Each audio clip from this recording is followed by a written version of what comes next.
So now we're going to move on to the free response section, and this is a lot of related rates, implicit, and then some graphs. And so I said this in class, but really the related rates are probably your lowest priority. If you're not doing well on them, I wouldn't stress too much. Make sure that you get the implicits and the graphs down.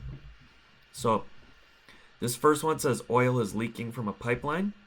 And we see the word rate, we see the word increases. So we're going to kind of think of this as a rate, dV dt equals 2,000. Right, we can put that in our givens. And then the oil slick is a right circular cylinder. Right, if we want to kind of graph that. And we know that both its radius and its height are changing. At the instant when the radius is 100 centimeters, the height is 0.5, and the radius is increasing by 2.5 centimeters per minute. At this instant, what is the rate of change of the height? So we write all our givens. We want to find dH dt. In the middle, we put our formula, and then we take the derivative. And this is going to be product rule. So we leave. So we take the derivative pi r squared 2 pi r dr dt. Right? We do the implicit. We leave h alone. Then plus leave pi r squared alone. Derivative h is 1 dH dt. Then we plug everything in, and then we solve. This is a calculator question, so you could have solved with your calculator. You can't really type dH dt into your calculator nicely as a variable, so I just called it m. So I said like pi times 100 squared times m, comma m. And there would be a close parentheses. For our units, right, just remember that anything that's a length or a distance is going to be like meters, centimeters, etc. Anything that is an area will be those base units squared, like meters squared, feet squared, centimeters squared, and anything that's a volume will be those base units cubed. And then if they're rates, that's per time, per time, per time. So this was the rate of change, so we're going to have the per time of the height, which is a length. So it's going to be centimeters per minute, right? Centimeters per minute. You also could have done this with kind of looking at the dr dt rate was 2.5 centimeters per minute, and we know that those are going to match up. Okay, B was a little trickier. B was almost like one of these rate in, rate out questions combined with related rates or even a little bit of maybe optimization.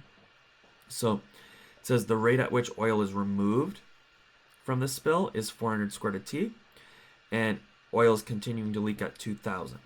So 2,000, even though it's leaking, 2,000 is technically like the rate in because it's adding on to the spill. Whereas the 400 squared to T is the rate out because that's what's being removed. So our overall rate is 2,000 minus 400 squared to T. And because we want to find the maximum volume, right? Maximum volume is when we take the derivative, set it equal to 0. We're going to set 2,000 minus 400 squared to T equal to 0. We don't have to take the derivative because it already is the rate. We can do that on our calculator. We get T equals 25. And to justify that that is the max, we can do a number line analysis and say oil reaches the maximum at time 25 because dV dt changes from positive to negative at time 25. You may want to add like at time 25 hours, but that should be fine. Okay, next, this is an implicit one. I'm not going to go through A on all of these implicit ones. A is usually kind of an easier point of just showing your work. You can do the shortcut. The shortcut was anything without dy dx moves to the other side and flips signs. Then everything next to the dy dx or in front of the dy dx divides and goes into the denominator. So like if I was doing this shortcut, I would have just jumped to dy dx equals negative 12xy plus 24x all over 6y squared plus 6x squared plus 6. Then from there, everything is divisible by 6, and then it's just kind of reordering. Right? You can always flip these around just to match what we have up there. Okay, or you can do all of the steps I showed. This is like every single step, so if you want to pause the video and kind of look through those steps, you can. But if you want to jump straight to there and then straight to there, that's actually fine. You could have done this in 3 lines. Next up, B is write an equation for each horizontal tangent line. So there might be more than one on these. I'm actually going to do this up here and kind of show it step by step because I think that's valuable because these are kind of tricky. And so one thing I want to point out with is that if dy dx is a fraction, right? So it's like p of x over q of x. What happens is that when we set the numerator to 0, that's like our 0 case, which is when we have a horizontal tangent. Right? That's like the slope is 0. When we set the denominator equal to 0, that's our vertical tangent, and that's the dne case. Right? That's when the slope is undefined. So that's something to watch out for. So on B, we can write x1, y1, and m. And if we know we're gonna have more than one, we might even write a second x1, y1, and m. I just do that as I get there. So it's a horizontal tangent. We know that m is 0. So what I'm gonna do is I'm gonna take my numerator of the slope, which was 4x minus 2xy. I'm gonna set that equal to 0. Now, this technically is a calculator question, so you could use a calculator, but I'm gonna show how to do this by hand just in case it wasn't. So we can factor out a 2x because we have an x in both terms. And that leaves us with 2 minus y equal to 0. So we get x equals 0 from the left, or y equals 2 from the right. Okay, on some of these, like if I didn't have an xy, then what we could do is we could isolate. Like if you had something like 4x just minus 2y equals 0, then you would just basically say like, okay, negative 2y equals negative 4x, and y equals 2x. And that could have worked as well. And then in this case, either way, what we do is we take these answers that we get, and we're always going to plug these back into the original. So these are just numbers. But I want to point out, like, you could have had y equals 2x and have to plug that into the original, and that's like a substitution. Hopefully that doesn't confuse you too much. So what I did is I just took the numerator, set it equal to 0, and then I'm going to plug them in. Now, let me kind of show you on our calculator. Our calculator is pretty cool. We can do this on our calculator. I kind of pre-typed them out. So solve 4x minus 2x times y. Make sure we have that times there. Equal to 0, comma x. And it tells us x equals 0 or y equals 2. You do need to write this line, though. Like that line that you typed in your calculator needs to appear right here. So I could have gone straight from here straight to the answer because I used my calculator. Now that I've done that, now I can plug that into the other equation, right? The 2y cubed plus 6x squared y. Now we're going to do this one by one. So, 2y cubed, solve 2y cubed plus 6x squared y minus 12x squared plus 6y equals 1. And then I'm doing comma y this time. And the reason I'm doing comma y is I'm going to do the first case, which is the x equals 0 case. So in my x1, y1, and m, I'm going to put in x1 is 0. So that means now I'm plugging it in and solving for y. Now I need to write this on my paper. So on my paper, I need to write something like, 2y cubed plus 6 times 0 squared y minus 12x squared plus 12 times 0 squared, right? Anytime I see the x, I'm putting in 0. Plus 6y equals 1. So I'm writing that down. That's what I did. I plugged in 0 anytime I saw x, and then I'm going to solve for y. So I come here, I hit Control Enter to make sure I get the decimal. We get 0.1652. So we can write y equals 0.1652. And so this would give me y minus 0. Y minus 0.1562. 652. Yeah. Equals 0 times x minus 0. We can solve, use that as our answer, or if we notice that's just 0, we also could have written it as y equals 0.1652. Either one of those would be the right answer. Now, I do have a second x1, y1, and m. And the reason I have a second x1, y1, and m is still 0, but I had two options. X could be 0 or y could be 2. So I'm going to put 2 there. So now on my calculator, I'm going to do the same thing, but I'm going to solve this when y is 2.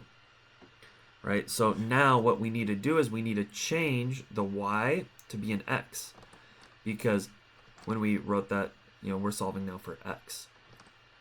And we know what y is. So we're going to enter, and it gives us false. The reason it gave us false is it's probably like having to do the square root of a negative. So that means there's no solution where y can ever be 2. It doesn't exist. It's not part of the graph. So when we get false here, kind of that no solution, right? But we need to show that we typed it in. So 2 times 2 cubed plus 6x squared times 2 minus 12x squared plus 6 times 2 equals 1. We want to make sure we write that down, and then we write no solution. So there isn't actually a second equation, there was just the 1. So hopefully that makes sense with how I did that, how I used my calculator to do that. But every time we have one of these horizontal tangents and these vertical tangents, or even really a lot of tangents on the implicit, is we're going to take the slope, we're going to set the top to 0, the bottom to 0, or if it's not to 0, if it's to a number, we'd set the slope to a number. And we'll get some x equals or y equals, and we plug that back into the original. Now, your calculator can actually, I showed some of you guys this in class, you can go to this menu, algebra, solve system of equations, and we can say we have 2 equations, 2 unknowns. Then we can say our first equation is when 4x minus 2xy equals 0, right? This was the top of the slope. So I'm going to hit Control C, come down here, and hit Control V. And for this equation, what we could do is we could, again, grab that whole equation, which was the original equation. Hit Control C, come down here and hit Control V, hit Enter. And so they tell us that this occurs when x is 0 and y equals 0.165, which is this case. But what'll happen is if you did this, you're going to lose out on points because it's going to be a point that you considered both x equals 0 and y equals 2. And if you just use your calculator with the solve system of equations, it's going to miss out on those other points. And you're not really going to have written everything that they want to see. So you can use this solve system of equations to check your answer at the end. But I would still do it kind of one equation at a time. Do 4x minus 2xy equals 0. That was the top, equal to 0 because it was a horizontal tangent line. And you can use your calculator to solve that. Then plug each point individually into the original, and you can use your calculator to solve for those. And you'll do an x1, y1, and m for both of them. So I'm spending a little bit more time on this because it's the first one we're doing, and these are complicated. And then we'll go faster after that. Okay, the next one, C is a little bit tough. C on these are usually a little bit tough. So it says the line through the origin with slope -1. So that's going to be x1 and y1 are both going to be 0 because it's through the origin. And then the m is -1. So that's our setup from this. Okay, and so what we can do is we can write out y minus 0 equals -1 times x minus 0. We can simplify that to y equals -x. And this is actually a little bit of what I was talking about with, like, we might get something with y equals x that we need to plug in. We're going to do that same thing where we plug this into the original. So we're going to take y equals x, -x. Anytime we see a y in the original equation, we're going to change it to -x. And then we'll solve it. And again, we can do this on our calculator, the exact same way we've been doing this. So we're going to type this in and, comma x, and then anytime instead of y being equal to 2, it's whenever y is equal to -x. We hit enter. It gives us x equals -½. So we got x equal to -½ or -0.5. And then we know y equals -x. So if we plug in -0.5 there, that turns it to be +0.5. So that's our coordinate, our point. Okay, next up we have the figure above, this case to the right, which is the derivative, the graph of f prime. It's a pretty easy one. We'll go through this one quickly. Part A we've done a bunch of times. Where does this graph have a relative minimum? So remember, minimums are when f prime changes from negative to positive. So that happens at -1. So at x equals -1 because f prime of x changes from negative to positive. Right, next, where does f have a relative maximum? So when f prime changes from positive to negative, that would be at -5. Make sure that you guys write because f prime of x changes. I see a lot of you guys still writing like it changes. You will not get points if you write it. You need to be specific. And don't even say the graph. right? Because that's still not specific to which graph. You'd say the graph of f prime, but make sure you have f prime in there. Okay, C says find all values for which f double prime is less than 0. Now, it doesn't say justify, but I still want you to get in the habit of justifying every single time, because a lot of times on these free response, the justification will be a point, even if they didn't tell you to justify, because part of math is proving why your answer is showing your work. So you need to make sure that you justify even when they don't ask you to. So f double prime of x on an f prime graph, right? Like f double prime of x being less than 0, we normally connect that to f being concave down. But on an f prime graph, that's when f prime is decreasing. So f prime decreases from -7 all the way down to -3. It's decreasing. And then again from 2 down to 5. And so our reasoning would be because f prime of x is decreasing on those intervals. D was a little bit weird. I haven't seen them ask D in a long time. I think this is a really old AP test. It's like 15 or 20 years old.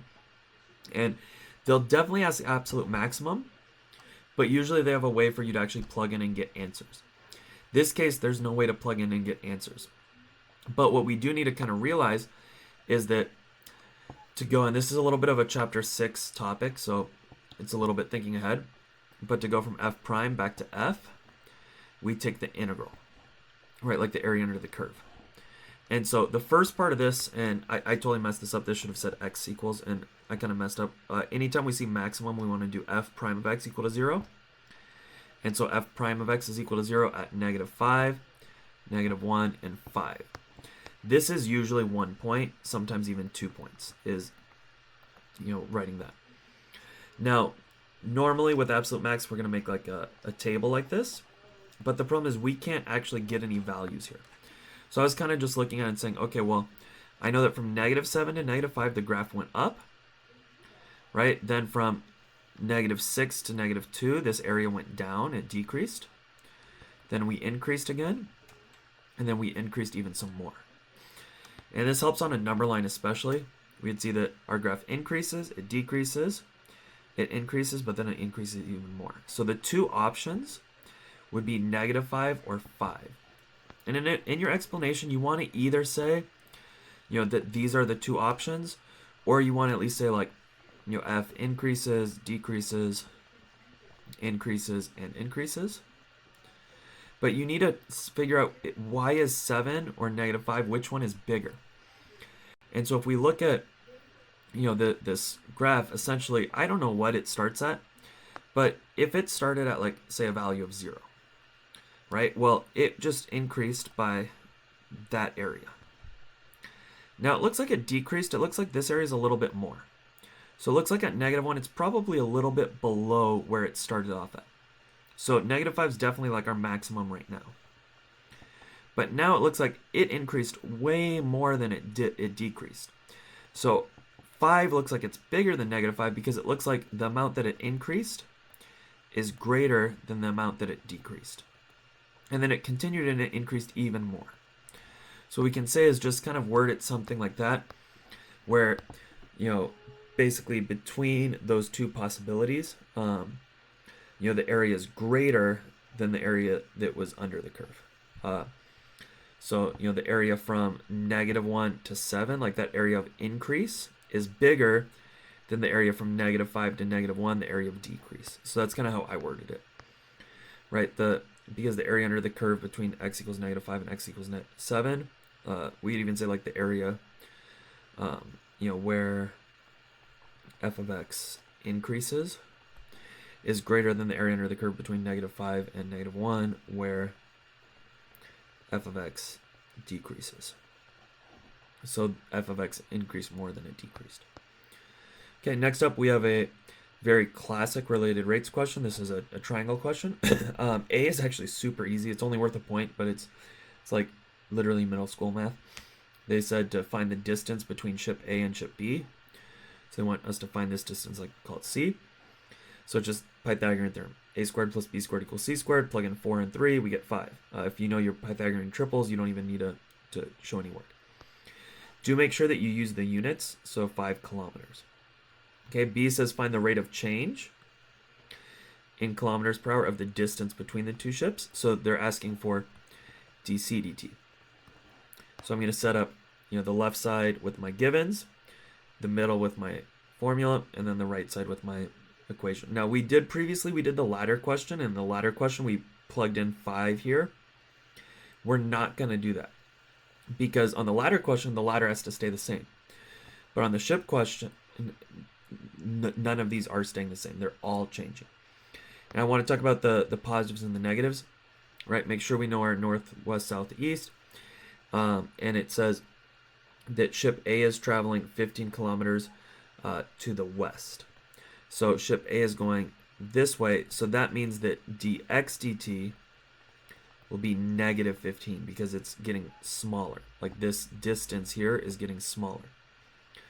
Whereas ship B is going north at a speed of 10. So if it's going north, then this distance for y is getting bigger. So dy dt is positive 10. So that's just a little note about our negatives and our positives. So we take the derivative of this, 2x dx dt plus 2y dy dt equals 2c dc dt. All the 2's can cancel. You don't have to, but it makes it easier. And just plug everything in. We solve, we get negative 6, and our units are the same, kilometers per hour. C is one of the SOHCAHTOA questions.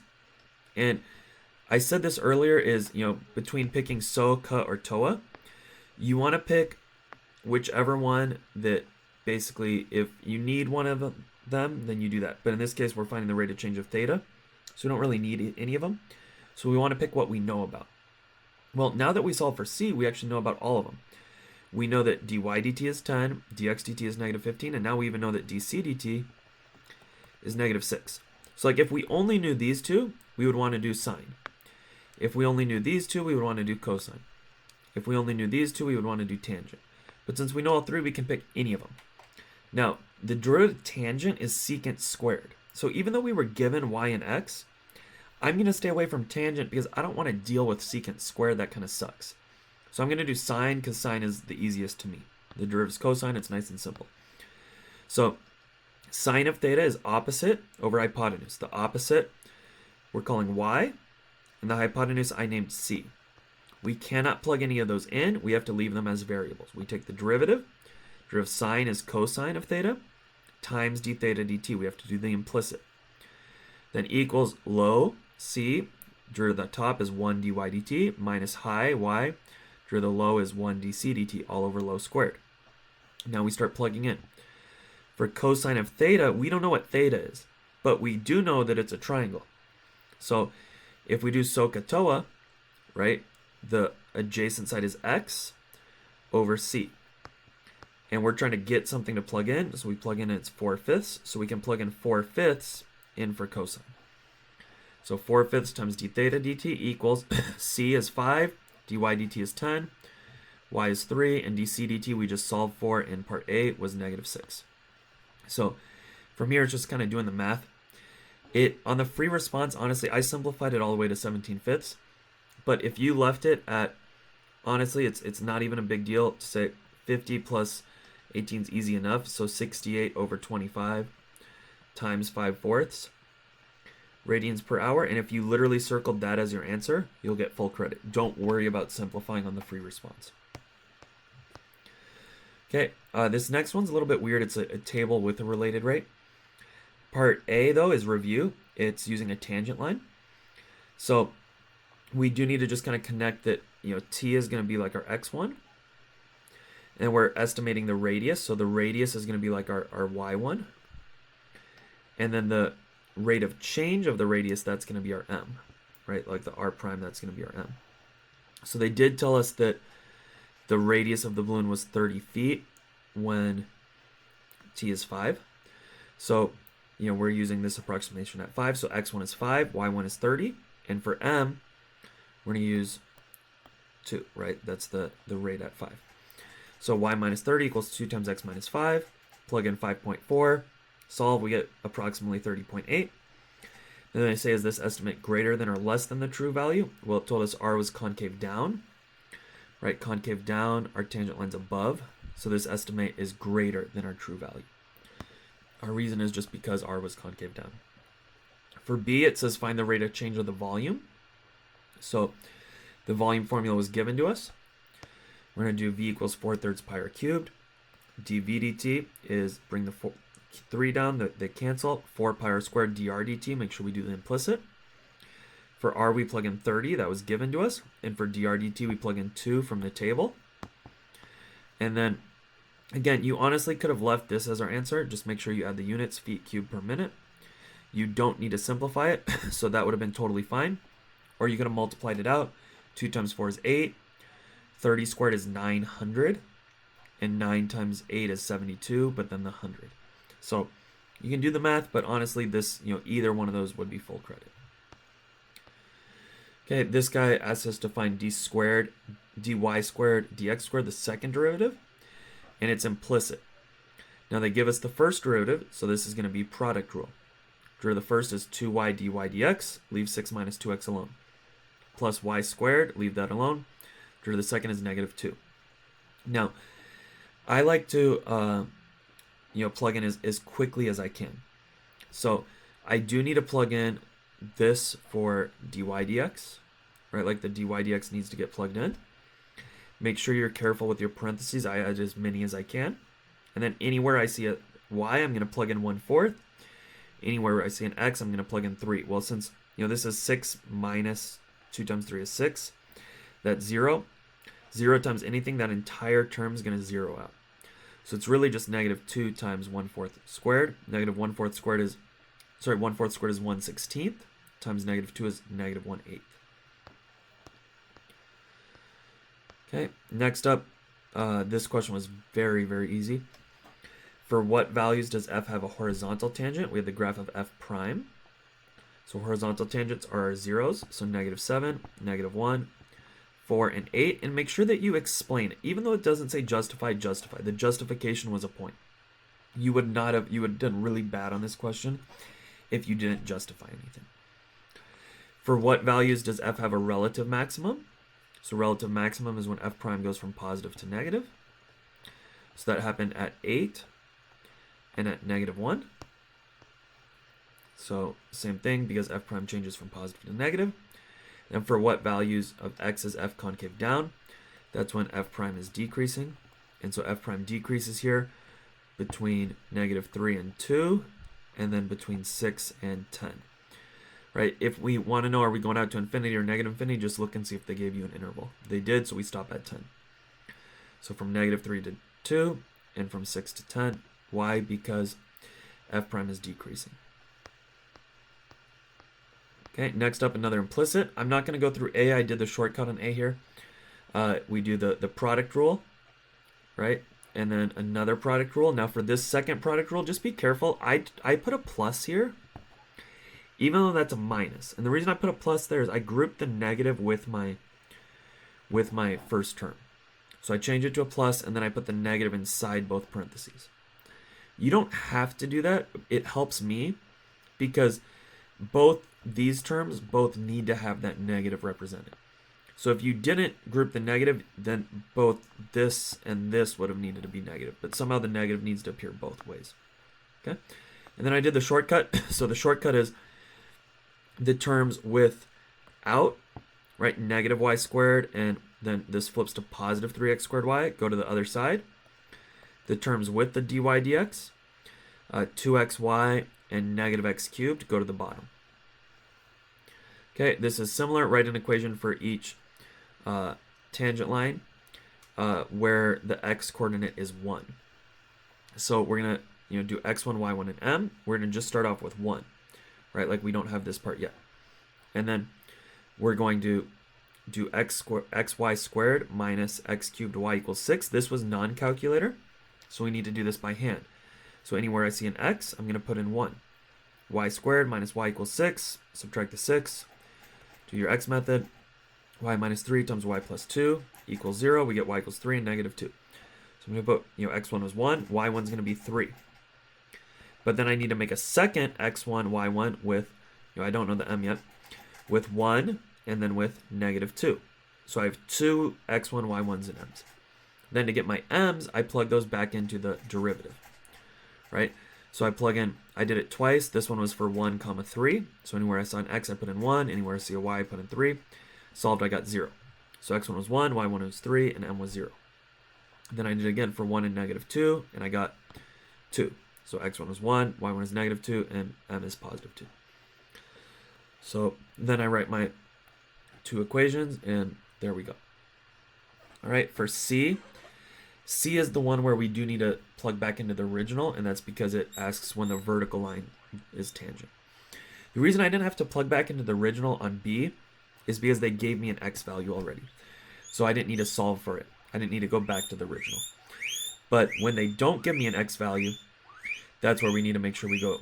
And actually, we did go back to the original in this with the x1, right? But we didn't have to do that weird, like, solving first. Okay? So we did go back to the original to get our y values, but we didn't have to do that, like, double solving, which is what we're going to have to do on C. So on C, remember the vertical tangent, that's when the denominator of the slope is 0. So we're going to take this 2xy minus x cubed and set that equal to 0. So basically, we would write our x1, our y1, and our m is undefined. Okay? So what that means is our equations for an undefined are always going to be x equals a number. That's going to be what our equations look like. By the way, for our horizontal tangent lines, like if we have a horizontal tangent line, those will always simplify to y equals a number. And a vertical tangent line will always simplify to x equals a number. So that's something to watch out for. So we have x1, y1, and m. So we don't know what x1 or y1 is. So what we want to do first is take this denominator, set it equal to 0. So I started up here, 2xy minus x cubed equals 0.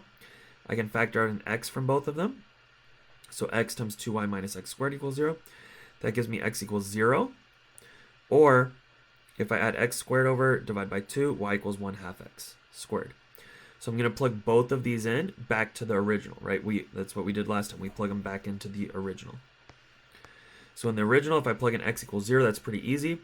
Y squared minus, now this is 0 times y squared is 0, minus 0 equals 6, 0 equals 6. There's no solution for that. It never works. When I plug in 1/2 x squared for y, anytime I see a y, I'm going to put in a half x squared. It looks confusing. Just go with it. Right? 1/2 squared is 1/4. X squared squared is x to the 4th times another x is x to the 5th. Then x cubed times x squared is x to the 5th. So we have minus half x to the 5th. 1/4 minus 1/2.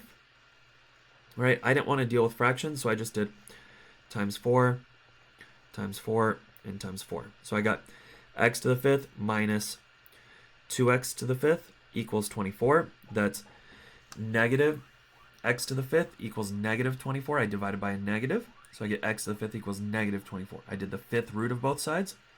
X equals the 5th root of negative 24. This was the answer. Okay, I know this is weird, but that was the answer. Part C, sometimes they can get tricky. All right, next up we have this cone question. This is a very standard question.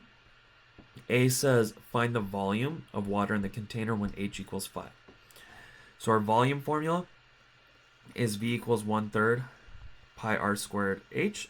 And, initially let's just try to plug it in. 1/3 pi. Now we don't know what r is. So it's something squared times, now H was 5. So we don't know what r is. We read through this, there's nowhere where they tell us about r. But what we need to know is anytime we have these cone questions, that's where we do these similar triangles, right? We have like the big triangle and the little triangle. And so we set up big R over little r equals big H over little h. Now be careful, they gave us the diameter. So the big R is 5, it's half of that. So 5 over little r equals 10 over h. Cross multiply, 5h equals 10r. Now we're trying to solve for r. So I'm going to isolate for r. So r equals 1/2 h. And then plug in 5 for h, so r equals 5/2. So now I can put the 5/2 there. Right, I did that over here. 5/2 squared is 25 over 4. 25 times 5 is 125 on top. 4 times 3 is 12 on bottom. Right, B says find the rate of change of the volume when h is 5. So our given is still h equals 5. Now our other given is dh dt is -3/10. That was in the stem of the question. And before we take this derivative with the cone question, we always want to get rid of one of the variables. So what we're going to do is, since we know about dh dt, we want to get rid of r. It's going to be easier if we get rid of r. So we already have like r equals 1/2 h. So we're going to plug that in for r is 1/2 h. We square that, we get 1/4 h squared. 1/4 times 1/3 is 1/12. Pi, and then h squared times h is h cubed. This is where we're going to take the derivative. So bring the 3 down. 3/12 is 1/4 pi h squared times dh dt implicit. For h we put in 5. For dh dt we put in -3/10. And then either, this can be our answer. 25 times -3 is -75. 4 times 10 is 40 centimeters cubed per hour. Or you can simplify to -15/8. For the units, remember it's a volume, right? Like dV. So volume is centimeters cubed per time per hour. C is super weird. If you want to skip it, just literally go ahead and skip it. But it says, show that the rate of change of the volume is directly proportional. We talked about that word earlier, to the surface area of the water. Well, if we look at the shape of the surface area, the exposed surface area of the water, that shape is a circle. So the area of a circle is pi r squared. So we want to show that, the rate of change, that's what it asks, the rate of change of the volume, that dV dt equals something with pi r squared in it. Pi r squared times whatever else. So we do have a formula for dV dt up here that we had gotten. So I'm going to just start with that formula, 1/4 pi h squared dh dt. Now I see the pi in here, but I need to get back to r squared. So what I'm going to do is, we had r was equal to 1/2 h. Well, we can just work backwards and say that 2r equals h, right? Like multiply both sides by 2. So instead of h, I'm going to put in 2r. And the dh dt we don't need to get rid of because, we don't need to like change it to anything because, we just want pi r squared. So the dh dt I'm going to put back in the -3/10. And like I said, this one's really confusing. So we square this. 2 squared is 4. The 4 and the 1/4 cancel. And r squared is r squared. So we get pi r squared times -3/10.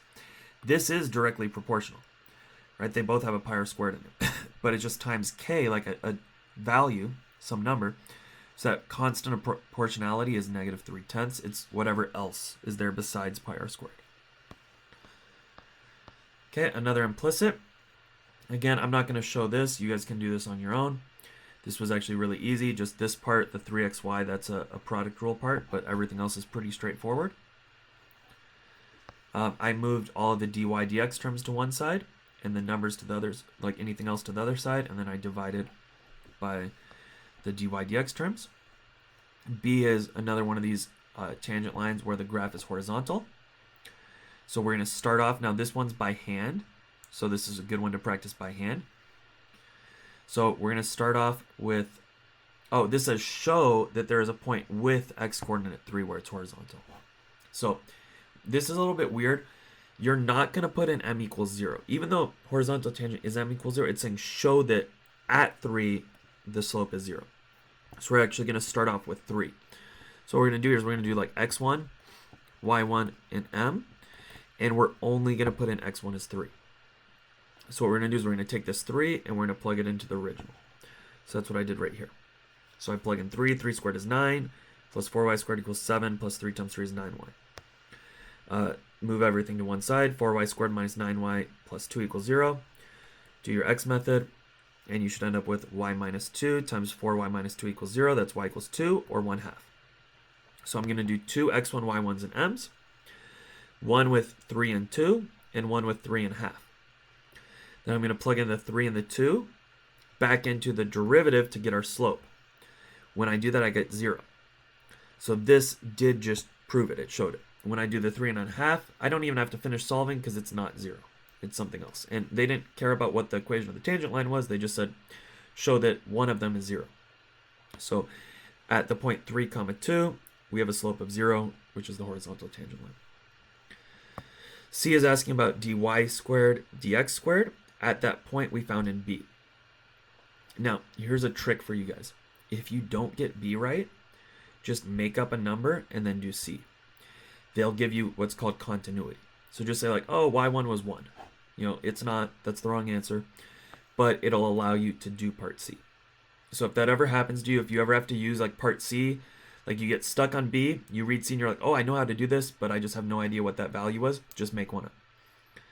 Okay, does the curve have a local max, minimum, or neither at that point? So we're going to do the second derivative, which is going to be low d high, right? So we're starting off with this circle.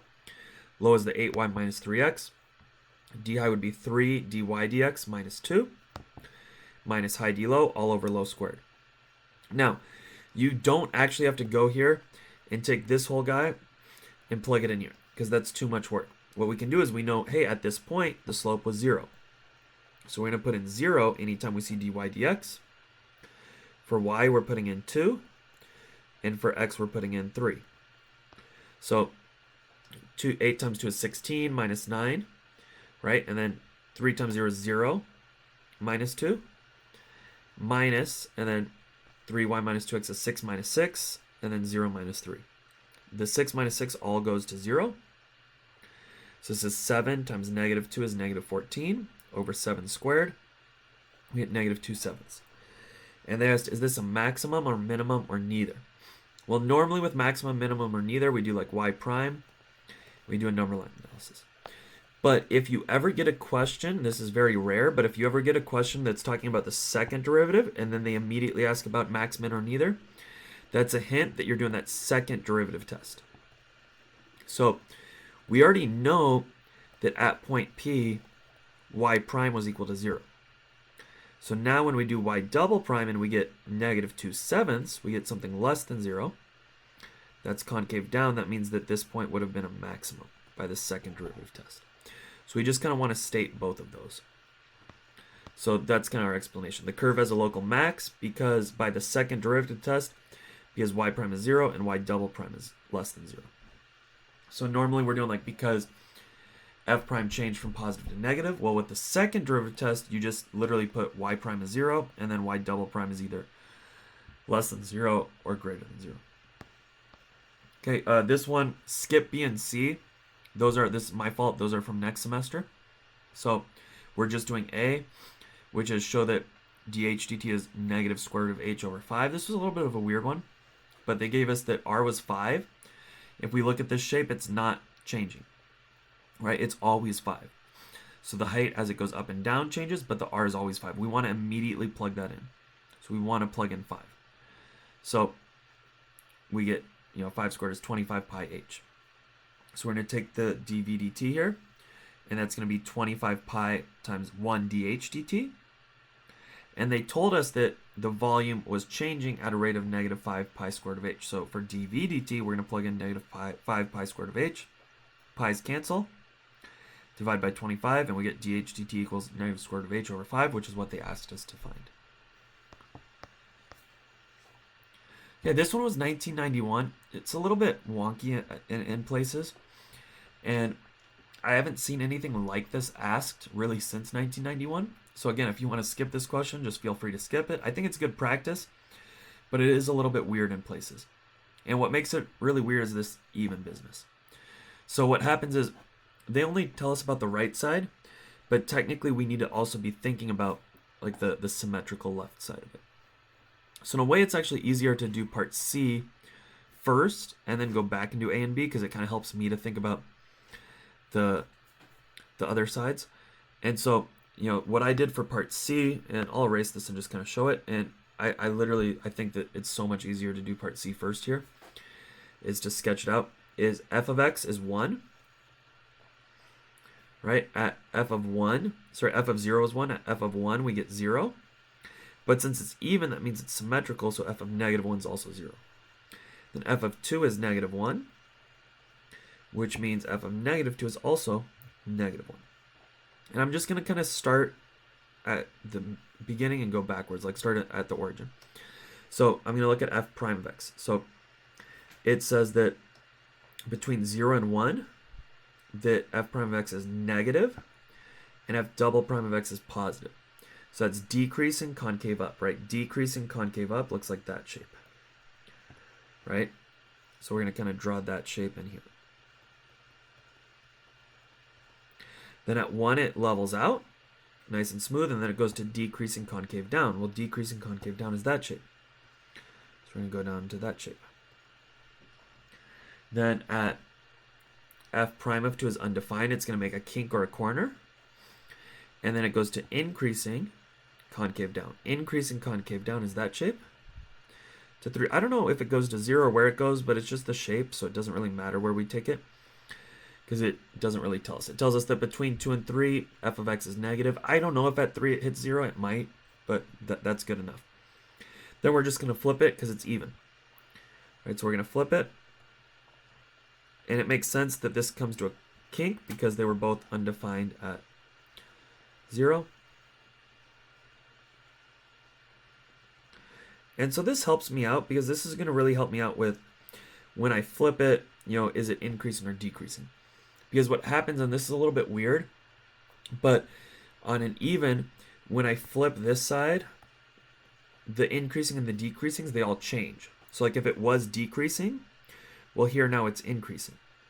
If it was between 1 and 2, it was decreasing. Well, between -2 and 1, -1, it's increasing. And so those all flip. But the concavity stays the same. And it has to do with the whole even and odd business. Like f prime is odd, so that's why it flips, and f double prime is even, so it doesn't flip. But it's not really intuitive. It's not something that we ever practice or we memorize. So that's why I like to graph it, right? Like between 0 and 1, it's concave up, and here on the other side, it's also concave up. So graphing it helped me out a lot. So A said, find the x-coordinate of each point where we get our absolute max or our absolute minimum. And then, so we're going to make this number line. I made it from -3 all the way to 3. You could have made it from 0 to 3 and then thought about like the flipping, but I like doing it from -3 to 3. So this graph was decreasing, then increasing, then increasing, then decreasing, decreasing, and increasing. So I just wrote those in. From 0 to 3, they were given, right? Like this is negative, so it's decreasing. I put the negative there. Decreasing because it's negative, and increasing, right? And then we flipped them, and we said that they flipped on the other side. So if we kind of graph this, well, I don't know where the absolute max is, but it looks like it could be at one of the endpoints, or it could be at 0. So those are my choices. It could be at the endpoints or at 0. The reason that we know that it has to be at 0, though, not the endpoint, is that if we look at this f of x value, is that between 2 and 3, we know that f of x is negative. So even though it's increasing, f of x is negative. It's less than 0. But at f of 0, it's positive. So positive is obviously bigger than negative. So that's kind of why we know x equals 0 is our max. Now for our minimum, well, it's actually pretty easy because if we look at our minimum, from 0 it decreased, and then it decreased more. And then it increased. So, if we just isolated like from 0 to 3, it decreased, and then it decreased more, and then it increased. So it has to be at 2. It's even, so it's also at -2. And that's kind of the tricky part, is x equals plus or minus 2 are both of our absolute mins. Okay, B says find the coordinate of inflection. Each coordinate of inflection, that's where concavity f double prime changes. So again, I can kind of use my graph as my guide. Technically, I can just say, starting at 0, it tells me that, between 0 and 1 it's positive, 1 and 2 it's negative, and then 2 and 3 it's negative. So I can go positive, negative, negative, and then on the other side it's the same thing, going backwards, positive, negative, negative. So it switches at -1 and at +1. So x equals plus or minus 1 because f double prime of x changes signs at x equals 1, and maybe even because f of x is even. So again, this is good to look at. Don't think that this is going to be on your test. It's not going to be. But it's just good practice to kind of look at this concept in a different way. Okay, this next one definitely is something that could be on your final. A and C are both from chapter 6, but I liked this question because it really connects chapter 6 with chapter 4. And it's something that's very, very common. We can definitely see it. So we're given a graph of f prime. And we're given an initial value f of -2 equals 7. And part A says find the values of f of -6 and f of 5. We just took a test on this, which is that FTC. Right? So if we want to go basically from f prime back to f, we need to take an integral. and we need two endpoints when we're doing an integral. So it's our x value, so x of, x equals -2, that's one of our x values, and -6 would be our other one. So we're going to say the integral from -6 to -2 of f of x. This should be f prime of x. I messed that up. F prime of x. So the integral from -6 to -2 of f prime of x dx equals f of -2 minus f of -6. Then to get the integral, we have to do the area under the curve. So from -6 to -2, that's this area here, which is a triangle, 1/2 base times height. 2's cancel. We end up with 4 equals, now for f of -2, we're going to just plug in 7 minus f of -6. Subtract 7. 4 minus 7 is -3 equals f of negative f of 6. I made two mistakes there. Right, there's still a negative there. Then divide both sides by the negative, and we get +3. Okay, on this other one, now we have between 2 and 5. So integral from -2 to 5, right, is equal to f of 5 minus f of -2. So starting off at -2, so this point here, and then going to 5. So we have a semicircle and a triangle. The semicircle's underneath, so it's negative. So -1/2 pi r squared plus 1/2 base times height. We plug that all in, we get -2 pi plus 3. It's equal to f of 5 minus 7, right? Now the 7's on the other side. We're going to add the 7 over. 7 plus 3 is 10, so we get 10 minus 2 pi. If you had -2 pi plus 10, same thing. B says on what intervals is f increasing? So that's just when f prime is above the axis. So from -6 to -2, and from 2 to 5. We've done this a bunch of times, -6 to -2, union 2 to 5, because f prime of x is greater than 0. Again, C, as for our absolute minimum, it's a chapter 6 topic, but it's good to just review. So we always want to, anytime we see absolute max or absolute min, you literally will get 1 point. Even if you don't do anything else, you get 1 point, so make sure you write that down. We're saying f prime of x equals 0, and in this case, it's 0 at -2 and at +2. You don't need to worry about 5 because it's an endpoint. So -2, +2. Then we make a table with our endpoints, -6 and 5, and our critical points. -6, we already solved for. 5, we already solved for it. -2 was given. To get 2, we're going to do it the same way we just did in A. The integral from -2 to 2 of f of x equals f of 2 minus f of -2. This was the semicircle, right? We had the 7 over, and we get -2 pi plus 7. Now we want the smallest value. So the smallest value here is 3. Right? 10 minus 2 pi is like 10 minus 6 is about 4. 7 minus 2 pi. Oh, I messed this up. Yeah. The absolute minimum is not 3. Right? 7 minus 2 pi. 2 pi is about, 3.1. So 2 pi is about 6.2. 7 minus 6.2 is like 0.8. So that's going to be actually our minimum. So absolute minimum is 7 minus 2 pi, which is going to occur at x equals 3. Right, and then for D, it says find f double prime of -5, f double prime of 3. Well, to get from, we have the graph of f prime. To get to f double prime, we take the derivative, which on a graph is doing the slope. So at -5, right, -5 is right here. This is part of the line segment. So it's down to, the slope is down to, right, rise, down to, over 1, 2, 3, 4. So that's -1/2. So we're at f double prime -5 equals -1/2. Then f prime of 3 is this point here, which is at a corner. Well, when it's at a corner, we know that the slope is d and e or undefined. So you can put d and e or undefined, and I explained it by saying because the graph of f prime makes a corner and is not differentiable at x equals 3. Okay, next up we have this question. This was a little bit weird. It was from actually one of the most recent AP exams. I think it was like the 2018, 2017. Some people that you went to school with took this test. And it did get a little tricky, but there's definitely some possibility to get a lot of points here. So there were a couple things where maybe you're like, oh shoot, like that makes sense. I didn't see that. But you should be able to get a lot of points within there. A says find the slope of the line tangent to the graph. When we see slope of the tangent, they're literally just saying find f prime of pi. So it gave us an equation for f of x.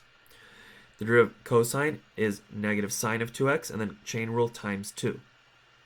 So negative 2 sine of 2x, and plus, again, this is another chain rule, right? They're both chain rules. Derivative e to the sine x is e to the sine x times cosine of x. Now we're just going to plug in pi. So we plug in pi every time we see an x. And, on our unit circle, sine of 2 pi is 0. And then sine of pi is also 0. And then cosine of pi is negative 1. So we get negative 2 times 0 plus e to the 0 times negative 1. That's 0 plus 1 times negative 1 is negative 1. B gives us h of f of x. We did this a lot with our chapter 3 packet, where when we do k prime of x, we do the outside h prime of f of x times f prime of x. We're going to plug in pi. So h prime of 2 times f prime of pi. So the way I got f of pi, right, I kind of skipped a step, but this is h prime of f of pi times f prime of pi. So the way I got f of pi was I just plugged it into the original, cosine of 2 pi plus e to the sine pi. Cosine of 2 pi is 1. And then e to the sine pi is e to the 0, which is e to the 0 is also 1. 1 plus 1 is 2. So that's why this is h prime of 2. And f prime of negative 1 is from up here. Same thing I said earlier. If you didn't get an answer for A, if you're like, crap, I messed up, just put an answer. Put like 3, put 7, put 5, and then just plug that in here. You'll get continuation points. So you'll get B right even though you got A wrong. Okay, now h prime of 2, that's from our graph, right? G was the table, F is the equation, H is the graph. So h prime at 2 is the slope right here. So the slope is the rise over the run, down 1 over 3. So h prime of 2, we're going to put negative 1/3 times negative 1 is positive 1/3. C gives us another equation, g of negative 2x times h of x. Now, this, by the way, I think it was worth 1 or 2 points for the chain rule, and then other points for plugging it in. So even if you plug it in wrong, make sure you write out the math. So in this case, this is a product rule. It's a product with a little bit of a chain. But you're going to get, I think, 1 or 2 points for this line here. So it's, the first one is take the derivative of the first, g prime of negative 2x times negative 2 because of the chain. Leave the second alone. Then plus leave the first alone times the derivative of the second. Sorry, the guinea pigs are going crazy on us. Okay, so now we're going to plug in 2. So we get negative 2 g prime of 4 times h of 2 plus g of negative 4 h prime of 2. G prime of 4, g of negative 4 are very easy. They're just up here from the graph, right? G prime of 4. I think this should have been negative 4. I think I messed that up. Negative 2 times 2 is negative 4. So g prime of negative 4 is negative 1, and g of negative 4 as well is 5. So that's where we got those. Then for h of 2, h prime of 2 we already did was negative 1/3. That was the slope. H of 2 is a little bit tough because h of 2 is not on a point. But if we kind of think, well, what is the slope? It's starting off at 0, down 1/3, right? Like, so down 1 over 3 is the same as like down 1/3 over 1, down 1/3 over 1. So h of 2 is negative 2/3. You also could have done like an x1, a y1, and an m, and written the line of that, and then figured it out that way. But you'll get negative 2/3 either way. So we get negative 2/3, and then you multiply out, and so this becomes negative 4/3 minus 5/3. Negative 4 minus 5 is negative 9/3. Negative 9 divided by 3 is negative 3. And D is a chapter 6 topic on MVT. So it says, is there a number C? As soon as we see that, we want to be thinking MVT, IVT, or rolls. And such that G prime is negative 4, so that's MVT, right? The prime is telling us MVT or rolls, and a number that's not 0 is MVT. So for MVT, first what we want to do is say that it's differentiable. Because it's differentiable, it's continuous. That's saying that MVT applies. You could even write that like so. MVT applies. Then you're going to actually apply it. So you're going to do f of b minus f of a. Now this was for g, so it's g of negative 3 minus g of negative 5 over negative 3 minus negative 5. These are just from the table. 2 minus 10 is negative 8 over 2 is negative 4. So yes, there is a value where g prime would have to be negative 4. All right, moving on. We only have a couple left, 2 left. This first one is giving us a graph of a linear piecewise function g prime, the derivative of g. And we want to know, does g have a relative minimum, maximum, or neither at 10? So at 10, g prime does not change signs, so it would be neither. So we just write out that explanation. Then does the graph have a point of inflection at x equals 4?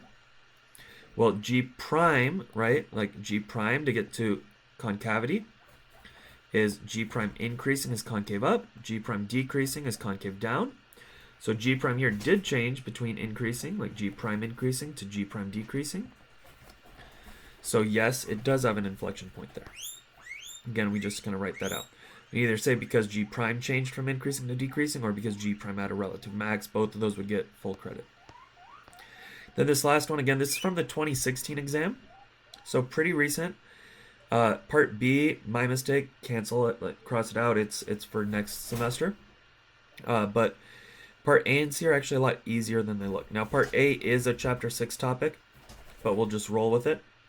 So it's that average value formula, which was the 1 over b minus a, integral from a to b of f of x dx. And so in this case, they want to find the average value of the radius. So we just do 1 over b minus a, integral, and then we do the formula for the radius, which they gave us right there. In order to do an integral by hand, we want to distribute it. So 3/20 plus 1/20 h squared. The integral of 3/20 is 3/20 h, and then this is 1/20 times h cubed over 3 from 0 to 10. Then we just plug in. And I would leave my answer like this. I crossed out a 0, but I would leave my answer like this. It's in inches. Now, the reason it's in inches is when we take average value, the units stay the same, right? R is in inches. The average of R would still be in inches.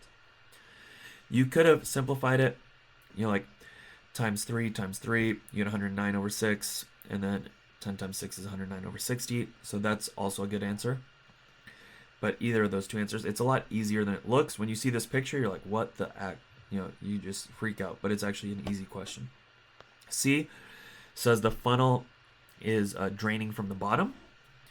And at the instant when the height is 3, so h is 3, the radius of the surface is decreasing at a rate of 1/5. So the radius is decreasing, so dr dt equals negative 1/5. And at this instant, what is the rate of change of the height?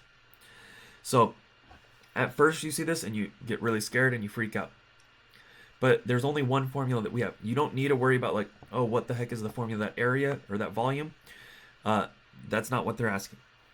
They gave us this formula here, r equals 1/20 times 3 plus h squared. That's the only formula we have. So that's what we use. R equals 1/20 times 3 plus h squared. Now on a related rate, we want to take the derivative. Before we take the derivative, just expand it out, distribute it so it's in polynomial form. So 3/20 plus 1/20 h squared, and then we take the derivative. Derivative 3/20 goes away. Bring the 2 down, we get 2 over 20 is 1/10 h times dh dt. H was 3, dh dt is what we're solving for. dr dt they told us was negative 1/5. And just multiply the 10 over, divide by 3, we get negative 2/3 inches per second. If you weren't sure what the units were, h is in inches, time is in seconds, so inches per second, or copy those units.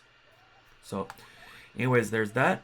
Hope that helps. I know it's a lot, but the more practice we do, the better prepared we're going to be for our final.